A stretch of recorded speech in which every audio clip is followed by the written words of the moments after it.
ಕುರ್ಚಿ ಕಿತ್ತಾಟಕ್ಕೆ ವಿಪಕ್ಷ ನಾಯಕ ಆರ್ ಅಶೋಕ್ ಲೇವಡಿ ಮಾಡಿದ್ದಾರೆ. ಸದ್ಯದ ಪರಿಸ್ಥಿತಿಯನ್ನ ನೋಡಿಕೊಂಡು ನಗಾಡಿದ್ದಾರೆ. ಸಿದ್ದರಾಮಯ್ಯ ಅಧಿಕಾರ ಕೊಡಲ್ಲ, ಡಿಕೆ ಶಿವಕುಮಾರ್ ದೇವಸ್ಥಾನ ಬಿಡಲ್ಲ. ಇದು ಆರ್ ಅಶೋಕ್ ಅವರು ಪ್ರಾಸಬದ್ಧವಾಗಿ ಟೀಕಿಸಿದ್ದಾರೆ. ಸಿದ್ದರಾಮಯ್ಯ ಗ್ಯಾಂಗ್ ಡಿನ್ನರ್ ಪಾಲಿಟಿಕ್ಸ್ ಮಾಡ್ತಾ ಇದ್ದಾರೆ, ಡಿಕೆ ಶಿವಕುಮಾರ್ ಟೆಂಪಲ್ ರನ್ ಅನ್ನ ಮಾಡ್ತಾ ಇದ್ದಾರೆ. ಅಧಿವೇಶನ ಬಿಟ್ಟು ಅವರು ದೇಗುಲವನ್ನ ಸುತ್ತಾ ಇದ್ರು ಅಂತ ವ್ಯಂಗ್ಯವಾಡಿದ್ದಾರೆ, ಕಾಲೆಳೆದಿದ್ದಾರೆ. ಜನರ ತೆರಿಗೆ ಹಣದಲ್ಲಿ ಟೆಂಪಲ್ ರನ್ ಅನ್ನ ಮಾಡಿದ್ರು, ಈಗ ಸಾಮಾನ್ಯ ಕಾರ್ಯಕರ್ತ ಅಂತ ಅಂತಾರೆ. ಹಾಗಾದ್ರೆ ರಾಜೀನಾಮೆ ಕೊಟ್ಟು ಇಡ್ಬಿಡ್ಲಿ ನೋಡೋಣ ಅಂತ ಸವಾಲನ್ನ ಕೂಡ ಹಾಕಿದ್ದಾರೆ ಆರ್ ಅಶೋಕ್. ಈ ಮೂಲಕ ಕಾಂಗ್ರೆಸ್ ನಾಯಕರ ವರ್ತನೆಗೆ ಚೀಮಾರಿ ಹಾಕಿದ್ದಾರೆ.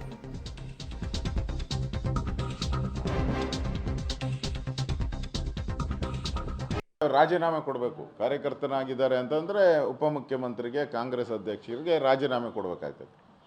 ಅದೇ ಇಂಟೆನ್ಷನ್ ಅಂತ ತಿಳ್ಕೊಂಡಿದ್ದೀನಿ. ಕಾರ್ಯಕರ್ತ ಅಂದರೆ ಅದೇ, ಪದವಿಗೆ ರಾಜೀನಾಮೆ ಕೊಟ್ಟು ಕಾರ್ಯಕರ್ತರಾಗಿರಬೇಕು.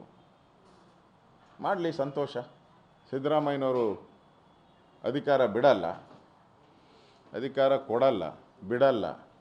ಈ ಡಿ ಕೆ ಶಿವಕುಮಾರ್ ಅವರು ದೇವಸ್ಥಾನ ಟೆಂಪಲ್ ರನ್ನು ಬಿಡಲ್ಲ. ಇಷ್ಟೇ ಕರ್ನಾಟಕದಲ್ಲಿ ಇವತ್ತೇನು ನಡೀತಾ ಇದೆ ಅಂದರೆ ಇಷ್ಟೇ.